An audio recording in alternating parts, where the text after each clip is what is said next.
Whether you have a flat tire on your three-wheeler, your rotor tiller, a wagon, bicycle, or your car, they can all be aired up without an air pump, and I'm going to show you how.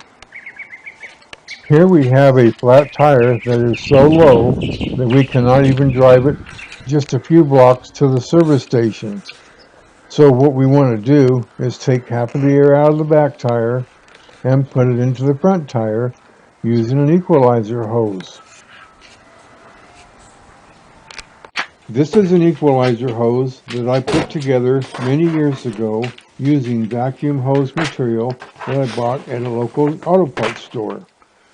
All you need to do is get two bicycle pump fittings or swivel chucks or Buna in-seal deflators as they are sometimes called, and stick them in each end of the hose. I have never had a problem with them blowing out, as there is a tight fit with the ridges on the swivel chucks keeping them secure. Just make sure that you do not use a hose that has an ID that is too big. You can find some clear hose in a hardware store that might work just as well. Where to get the swivel chucks is another matter. I took these off some old broken air pumps as I have never been able to find them in any store, but recently I've been able to find them online. There are many types of air chucks, but I have not had much luck finding ones that do not leak. You can also buy rolls of vacuum hose online, very reasonable. Now, to make it work for you, just screw one end of the hose on the flat tire first. You want to hook up the flat tire first, just as a precaution, in case the higher pressure from the full tire causes the hose to blow off, and you are away from it when it does. Make sure that you screw it on tight so as not to cause any leakage.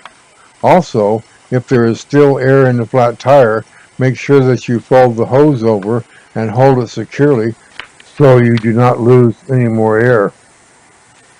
Now, with the hose held tightly in your hand, you are ready to hook up the other end. Now, this hose is about 25 feet long.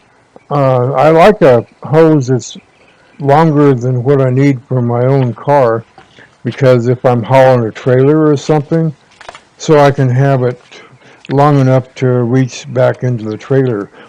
And sometimes I'll use air out of a nearby truck so I don't have to use my other tire.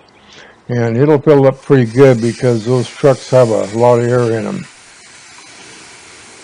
Okay, this is going to take about 3 or 4 minutes, so I'll just speed it up and hurry it up a little bit.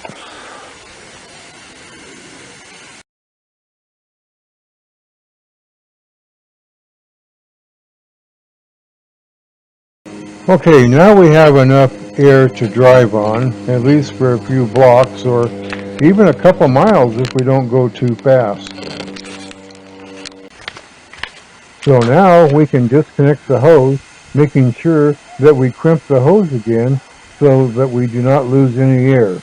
Then we go to the other tire, disconnect the hose, and you're off. Now if you feel like you still don't have enough air because you have a long distance to the next source of air, then you can always equalize more air from the tires on the other side.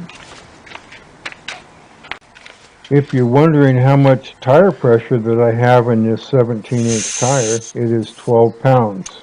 With larger tires, you would get around 20 pounds. Now, don't forget to subscribe and leave any comments or questions that you have, and I'll answer them right away.